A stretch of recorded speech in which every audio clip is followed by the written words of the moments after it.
Salve devs, aqui quem fala é Edson Maia, seu professor no curso de JavaScript. Na aula de hoje nós vamos ver como fazer um quiz. O quiz é um aplicativo que pode ser desenvolvido como um dos grandes desafios quando você quer aprender técnicas de programação e algoritmos. Por quê? Porque o quiz ele tem vários detalhes técnicos que devem ser avaliados. Quando você faz o game design, ou seja, quando você desenha o funcionamento do jogo do quiz, que é um jogo de perguntas e respostas, você tem que pensar em cada detalhe. E esse pensar em cada detalhe e fazer funcionar cada um desses detalhes previstos é o que é o grande desafio. Então eu fiz um quiz que tem funcionalidades que podem parecer relativamente simples, mas quando a gente começa a implementar, a gente vê que toma ali da gente meia hora, 1 hora, 2 horas de tempo ou até mais.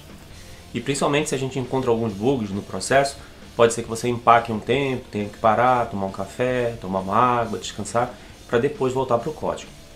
Então basicamente eu vou ter aqui a exibição do número da questão, o texto da questão e apenas 3 alternativas, mas você poderia colocar 4, 5 alternativas, tá?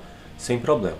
Se você coloca só 2 alternativas, o quiz fica muito fácil e muito óbvio. Se você coloca só 3 alternativas, ele fica fácil ainda também. Se você coloca 4 ou 5 alternativas, ele começa a ganhar um grau de complexidade. Então você vai ter uma pergunta aqui. A instrução básica é leia a questão e clique na resposta correta. Então, boreal é o mesmo que, eu vou clicar aqui em norte, que é a resposta correta. Observem que eu ganhei aqui mais pontos. Então, a instrução saiu e aqui agora aparece o meu placar. Aqui embaixo, observem que estava anteriormente questão 1 de 5, agora está questão 2 de 5. Então, austral é o mesmo que sul. Observem que 20 pontos, então acertei. Nascente é o mesmo que leste. Observem que mais 10 pontos.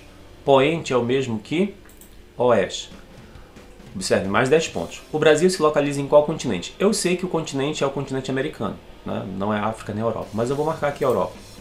Então, fim do jogo, você conseguiu 40 pontos. E depois de um tempo, volta para a primeira questão. Então eu implementei algumas funcionalidades como a geração fixa estática da primeira questão. Ao clicar em uma das alternativas, eu verifico se ela está certa ou não e passo para a próxima questão. Sendo que quando eu chego na última, eu passo para um tipo de tela de placar, que eu dou avisos, mudo o conteúdo aqui de cima, e depois de um tempo X, eu volto para o início da minha aplicação. Então essa funcionalidade foi implementada como basicamente. Então eu tenho aqui um arquivo HTML, com favicon, com CSS, criei uma tag main tela principal, coloquei uma section de conteúdos com H1 e coloquei um article. Ao invés de um parágrafo, eu coloquei um article de instruções com aquela mensagem básica. Criei um outro article para poder armazenar as questões. Aqui no caso eu vou armazenar a questão completa. Eu vou ter um cabeçalho, que vai ser a parte de cima da questão, que vai ter o número dela e o texto da pergunta. Aqui a gente poderia colocar o número, o texto da pergunta e poderíamos colocar inclusive uma imagem. E nós temos o corpo da pergunta, que aqui no caso eu estou colocando apenas as alternativas. Coloquei uma lista ordenada, coloquei aqui as alternativas, defini ID para cada uma delas com as letras A, B, C. Lembrando que se você quisesse mais alternativas, bastaria você adicionar aqui a letra D, a letra E. Eu coloquei os values começando com o número da questão e a letra da alternativa. Todas elas são da classe respostas, isso aqui serve para seleção em grupo, para formatação. E eu coloquei aqui um método basicamente para poder disparar a verificação. Então no evento onClick eu coloquei o método verificar se acertou. E eu passo aqui 2 parâmetros, basicamente, que são deste elemento. Para verificar se a pessoa acertou, geralmente a gente tem que saber em qual questão a gente está e qual questão a pessoa clicou. E aí a gente faz uma comparação com o nosso gabarito oficial. Eu criei aqui um artigo na parte de baixo para aviso, para dizer em qual número de questão a gente está e qual é o total de questões. E aqui fiz um footer e fiz o link para o nosso arquivo JS. Então até aqui nenhum mistério. No nosso arquivo CSS também não tem muita novidade com relação às coisas que a gente já vinha trabalhando. O que basicamente a gente vai ter aqui, por exemplo, é a questão da classe bloqueado, que a gente vai fazer um display none, porque como eu tenho uma estrutura fixa aqui dentro e eu quero permanecer com essa estrutura, Ao invés de eu permitir, por exemplo, que a pessoa clique aqui ou veja essa área do corpo das questões, questão completa, eu dou um display none, ou seja, para poder esconder. Aí a pessoa não vai poder ver, não vai poder clicar em nenhum desses elementos que estão aqui. Aí eu consigo manipular o que está acima e o que está abaixo, basicamente, sem problema. Eu só estou dando um display none no meu quadro de questões, que é onde tem o número, a pergunta e as alternativas. Lembrando que lá nas alternativas a gente tem área clicável. Daí, basicamente, só é isso que a gente tem aqui de diferença. De resto, aqui a gente tem coisas que já foram trabalhadas em outros exercícios. No nosso arquivo JS, que é o nosso arquivo JavaScript, aqui a gente tem a lógica do nosso programa de fato. Aqui eu faço a seleção dos principais elementos, eu seleciono meu título H1, apesar de eu não ter manipulado nenhuma vez ele aqui para baixo, mas eu seleciono ele, que caso eu queira mudar, eu posso mudá-lo. O nome do meu quiz está aqui, Maya Quiz, mas você pode mudar para outro nome. Então você pode manipular a partir dessa seleção do título. Eu seleciono o article de instruções, o article de aviso. Esse elemento eu fiz para um teste, mas não precisa mais utilizar. Crio uma variável de pontos começando em 0, crio uma variável de placar começando em 0. Faço aqui a seleção dos meus elementos da pergunta, que é do número da questão e da pergunta em si. Faço a seleção das minhas alternativas, que são aqueles LIs que estão dentro dos OLs, basicamente. Vejam que eu estou trabalhando com clique em elemento de lista, eu não estou trabalhando com clique nem em botão e nem em formulário em nenhum momento. Tá? É só para mostrar para vocês uma outra abordagem. Daí eu faço a seleção do article, das questões e das alternativas também. Ou seja, a gente procura primeiramente selecionar todos os elementos que estão na tela e que a gente possa vir a manipulá-los de alguma forma, para selecionar, para ver se tem evento de clique, se tem evento de mudança nele, se tem evento de foco, ou mesmo selecionar um dado que está dentro dele. E daí eu criei aqui constantes, poderiam ser variáveis, tá? Poderia ser usando let, poderia ser usando var, para poder fazer a estrutura das nossas questões. A estrutura das nossas questões eu fiz utilizando objetos literais, eu fiz objetos. Então, Q0 é a questão 0 e eu passei as seguintes propriedades. Número da questão, pergunta, alternativa A, alternativa B, alternativa C e qual é o conteúdo da resposta correta. Aí a gente tem aqui, por exemplo, a questão 1, a gente tem aqui a pergunta e a correta é a palavra norte. E a correta é a alternativa C. Aí você diz assim, tá, mas a gente está colocando a resposta aqui dentro. Quando a gente está trabalhando com programação do lado front-end, a gente não tem muito como esconder isso daqui. A gente pode colocar isso em outro arquivo, tá? A gente pode embaralhar o conteúdo utilizando ferramentas, mas a gente não está trabalhando ainda nesse nível aí. Então o ideal aqui é que a gente coloque o conteúdo da estrutura das questões e que a gente possa pegar esse conteúdo depois para poder montar as questões em tela e para poder passar o gabarito. Caso você não queira passar o gabarito aqui, você poderia gerar um outro arquivo, trabalhar com uma outra nomenclatura, com uma codificação que somente você conheça, tá? Porque aqui está bem explícito saber, né? Que a questão 1 a resposta certa é norte, a questão 2 a resposta certa é sul e assim por diante.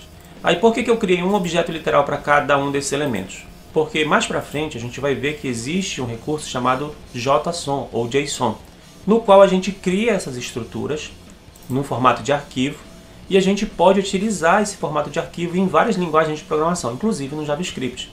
Tá? Então é um formato usado no JavaScript e é um formato que é permitido utilizar em outras linguagens. E o JavaScript pode acessar esse arquivo e pode manipulá-lo. Tá? Só que para não aumentar o grau de complexidade desse exemplo, eu preferi não trabalhar inicialmente com ele. Daí eu criei um array para poder acomodar todas aquelas minhas questões. Ao criar esse array com todas as minhas questões, eu vou saber quantas questões eu tenho, se eu tenho 5, 10, 15 questões. Então eu tenho aqui um recurso bem simples e fácil da gente trabalhar para poder saber o tamanho, por exemplo, do nosso quiz. Daí eu crio variáveis básicas, como o número, que vai dizer o número da questão que eu estou, total, que vai dizer o tamanho do nosso quiz, ou seja, quantas questões vai ter no máximo, comprimento dele. Aqui eu só tenho exibições básicas, né, de número e do número total. E daí eu preciso, a partir da linha 90, montar a primeira questão. A primeira questão eu vou montar com o JavaScript. Eu vou dizer que o número da questão, o texto do número da questão, vai ser o número da questão que está no meu objeto Q1, que é a minha questão 1. O texto da pergunta vai ser a pergunta que está lá no meu objeto Q1. O texto da alternativa A vai ser a alternativa A da questão 1. E assim por diante. O texto de B vai ser o texto da alternativa B que está no objeto Q1. Então essa aqui é a estrutura básica para eu montar uma questão. E daí eu vou setar os valores inicialmente, tá? Eu vou fazer um set attribute em value, passando os valores das minhas questões, um A, um B, um C. Depois eu vou ter que fazer 2A, 2B, 2C e assim sucessivamente. Aí você diz, mas por que a gente está fazendo isso? Isso aqui é desnecessário? Isso aqui a gente está fazendo porque mais para frente, se você quiser trabalhar com o embaralhamento das questões, as questões estão aparecendo uma abaixo da outra, mas você pode embaralhar elas. Tá? Então você tem que ter uma forma de identificar elas unicamente. E ao conseguir identificar elas unicamente, tem como você depois inverter essa ordem, tem como você fazer uma função para embaralhar essas alternativas quando você for gerar as questões. Daí eu crio uma função para poder montar as próximas questões. Ou seja, da questão 2 em diante, eu preciso ir para a próxima questão. Ou seja, eu estou na primeira, eu preciso ir para a próxima, que é a segunda, depois a terceira, depois a quarta. E para eu poder ir para a próxima, eu só tenho que saber qual é o número da questão. Se eu estou na questão 1, eu preciso saber para qual questão eu quero ir. No caso, se eu passar aqui 2, eu vou para a questão 2. Se eu passar aqui 1, eu vou para a questão 1. E assim por diante. Eu posso inclusive voltar, né, aqui com essa função. Daí eu passo aqui parâmetros básicos. Eu passo o número da questão. Aí aqui eu monto as questões e passo os values. Essas linhas 105 até 112 é a mesma coisa disso aqui tudo. Só que agora eu estou montando dinamicamente através de uma função. Crio aqui um método para poder bloquear alternativas. Para desbloquear alternativas, eu só estou passando a classe bloqueado inicialmente para bloquear e depois eu estou removendo essa classe bloqueado. E daí eu tenho a função que verifica se a pessoa acertou. Então, a partir do número da questão e da resposta que a pessoa deu, eu vou fazer a avaliação se estão corretas. Então aqui eu pego essas respostas, aqui eu estou basicamente vendo qual é a questão, qual foi a resposta do usuário, qual é a resposta correta. E eu faço uma verificação simples. Se a resposta escolhida pelo usuário é igual à resposta certa, ele acertou. E se ele acertou, eu poderia escrever alguma coisa em tela, eu poderia fazer uma animação, poderia chamar um som, tá? Eu posso fazer qualquer ação que eu quiser. Aqui no caso eu só estou atualizando o placar. Eu estou dizendo que o meu placar de pontos vai funcionar da seguinte forma. Pontos vai receber ele mais 10 pontos. Então quando a gente coloca pontos mais igual, é a mesma coisa que a gente escrevesse isso aqui. Pontos recebe pontos mais 10. Então, para a gente não ter que escrever isso aqui, a gente escreve de uma forma simplificada ou reduzir. Então, pontos recebe ele mesmo mais 10. Se não, ou seja, se a resposta não é a correta, então a pessoa errou. Se ela errou, eu poderia exibir aqui uma mensagem de erro, eu poderia, por exemplo, emitir um som para alertar ele que foi errado, eu poderia adicionar uma classe para poder pintar que a alternativa marcada lá em vermelho, né, é a alternativa errada. Então existem várias coisas que podem ser implementadas. É por isso que eu coloquei essa estrutura if else, deixei aqui alguns comentários, porque vocês podem implementar a funcionalidade que vocês quiserem e adicionando aqui. Por enquanto eu só estou fazendo aqui a atualização do placar basicamente. E para atualizar o placar no sentido geral, fora da estrutura if else, o placar vai receber o número de pontos e eu pego e escrevo esse placar, que são os pontos, lá em cima, como conteúdo de texto lá em instruções. Após eu fazer essas verificações, eu faço o bloqueio das minhas alternativas e eu utilizo uma função setTimeout para eu poder passar para a próxima questão. E eu faço uma verificação se eu já estou no final da minha lista de questões. Então aqui basicamente a regra que eu tenho é isso aqui. Eu crio uma variável próxima e essa variável próxima ela vai receber o número da questão mais 1. Ou seja, a próxima questão que eu vou é a que eu estou mais 1. É o número da questão que eu estou mais 1. Ou seja, se eu estou na 1, mais 1, eu vou para 2. Se eu estou na 2, mais 1, eu vou para 3. E assim por diante. Então é uma regra bem simples, né? E se a minha próxima for maior do que o total de questões, então significa que eu cheguei no final da minha lista de questões. Então eu vou escrever fim do jogo, vou fazer o fim do jogo, que é uma função que eu implementei também. Se não, eu passo para a próxima questão. Isso eu vou demorar uma fração de 250 milésimos de segundo. E depois eu desbloqueio as alternativas. O meu fim de jogo é definido por uma outra função. Então na função fim de jogo eu vou escrever lá em cima, fim de jogo. Lá no número da questão eu vou deixar vazio, basicamente. Eu crio uma variável aqui, eu coloquei o nome point vazio, porque eu quero escrever a palavra ponto ou pontos de acordo com a quantidade de pontuação. Se a pontuação for 0, eu não vou escrever que você tirou 0 pontos. 0 não tem plural. Então, basicamente, eu só estou fazendo essa verificação aqui. Se for 0, vai escrever a palavra ponto. Se não, vai escrever a palavra pontos. lá no você conseguiu 0 ponto, você conseguiu 10 pontos e assim por diante. E nós temos aqui os avisos basicamente sendo formados em tela, né? Eu tenho aqui que zerar os nossos conteúdos de texto, temos aqui, por exemplo, que zerar os nossos atributos. A gente pode, por exemplo, zerar o placar. A gente pode dizer que pontos recebe 0. E aqui eu estou basicamente dando um display none para o meu artigo de questões para que ele não apareça. E eu utilizei aqui uma função setTimeout para poder fazer o seguinte: após 2 segundos da exibição do resultado, eu quero que seja feito um reload da página. Então deixa eu só até colocar o zerar placar aqui dentro para poder ficar mais garantido de que eu vou ter a exibição do placar, depois de 2 segundos eu vou ter ele zerado basicamente. É mais seguro o placar ser zerado aqui após um determinado tempo. Então nós temos aqui 195 linhas do nosso quiz. Então se você vai errando ou acertando, depois de 2 segundos você tem ali a exibição do placar, né? Depois de 2 segundos você volta para o seu quiz.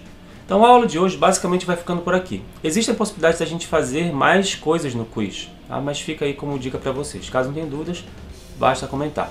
Não se esqueçam de curtir, compartilhar e assinar o canal.